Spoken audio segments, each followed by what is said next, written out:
My name is Jeremy Ballantyne, and on this edition of Rolling with ARI, we're going to work with ARI Tobe. He's the CEO of Hard Knocks Fighting Championship, as well as a 2008 Olympian in the sport of wrestling. He spent the last 5 years breaking down wrestling and translating into MMA. ARI, what are we working on today? Today what I want to talk about is how we can control our opponent on the cage so that we can get into dirty boxing type positions that people like Randy Couture have made very famous and effective.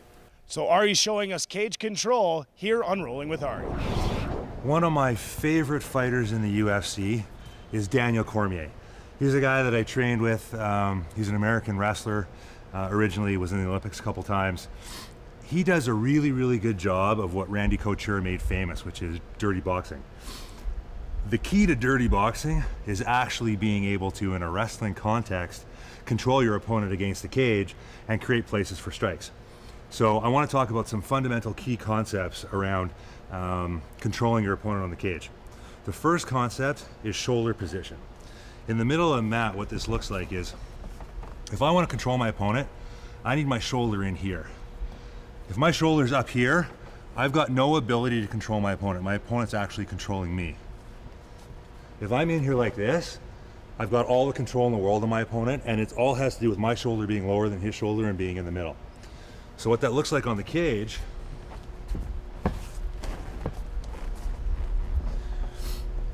is this. I can't be up here. If I'm up here, my opponent can get down, he can swim around, he can come around, he can put me on the cage. Right? Very easily. Just like that. Okay? Now, we're here. Now it's very difficult for my opponent to put me on the cage because I'm controlling him. And the battle here is all about getting my shoulder down. So he's gonna try and get his shoulder down, and I get my shoulder down. And this is what sets up dirty boxing, because he can't get off. Now I can knee him, I can hit him, I can elbow him, all from controlling my opponent there. Watch us as we play with this at 3/4 speed. And watch how the shoulders go up and down and the body position goes up and down, all for the purpose of getting in here.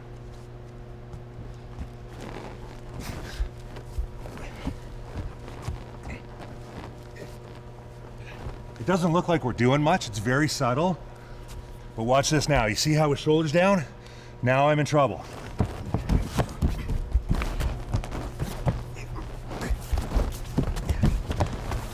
Now he's in trouble. Now my shoulder's down. Now what's he gonna do? Now he's in trouble. Okay, first key principle. My shoulder needs to be in his chest, it needs to be lower than his shoulder. Second principle, I can use my knee to control my opponent's legs and totally take him off balance.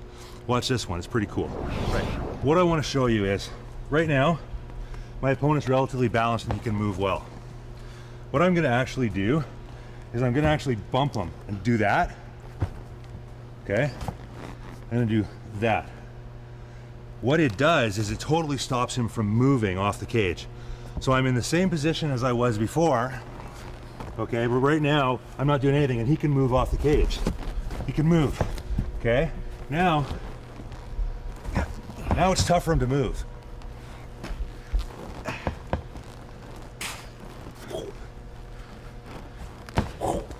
Back there.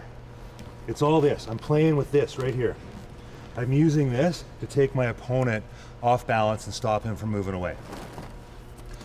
That's the second key principle. Using my knee to off balance my opponent. Third principle is understanding how to use an underhook and what an underhook is. So an underhook is when I'm here and my hand underneath my opponent and in his armpit. Now, lots of guys do underhooks like this, and now, okay, easy. Do you see how my elbow is down here and my opponent's shoulder is not elevated? This is not a good underhook for me. My opponent actually could probably break my elbow from here. Yeah, stop. What I actually want to do is I actually want my shoulder underneath here a bit, and I want to elevate this. Lots of guys like Cormier does this. Actually, doesn't hold on to it, he just rests it on there.